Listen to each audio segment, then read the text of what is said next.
السلام علیکم ناظرین، آپ دیکھ رہے ہیں JN نیوز HD۔ آئیے ایک نظر ڈالتے ہیں آج کی اہم خبروں پر۔ خبر شامل کرتے ہیں سیالکوٹ سے سید انصر بادشاہ رپورٹ کرتے ہیں۔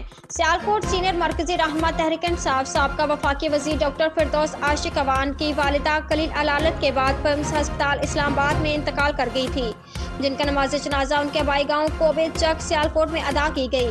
نماز جنازہ علامہ فیض علی کرپالوی نے پڑھائی۔ نماز جنازہ میں ضلع سیالکوٹ کی کثیر تعداد نے شرکت کی۔ نماز جنازہ میں وکلاء، مذہبی، سیاسی، تعلیمی، کاروباری شخصیت نے شرکت کی، جن میں نمایاں شرکت کرنے والوں میں پاکستان تحریک انصاف کے سینئر رہنما عثمان ڈار، عمر ڈار، پاکستان تحریک انصاف کے MPA چودھری احسن سلیم، بریار چودھری، محمد اکمل چیمہ، سابق ضلعی ناظم ڈسٹرکٹ سیالکوٹ، چودھری طاہر محمود حنظلی، سابق MPA، چودھری دلاور بیگ، سابقہ ticket holder PTI، Chaudhry Saeed Ahmed Bhalli, سابقہ ticket holder PTI، Mian Abid Javed, سابقہ ticket holder PTI، Chaudhry Faisal Naseer, general secretary PTI، tehsil Sialkot Malik Asif Ali Awan, سابقہ چیئرمین یونین کونسل موگڑ، رہنما نون لیگ رانا محمد اکرم، ملک پب تاج ہوٹل سیالکوٹ والے، علامہ سید عارف حسین نقوی، ضلعی صدر مجلس علماء امامیہ ڈسٹرکٹ سیالکوٹ میاں محمد انور، سابقہ ناظم یونین کونسل شہینی، رہنما تحریک انصاف چودھری محمد اسلام شامل تھے۔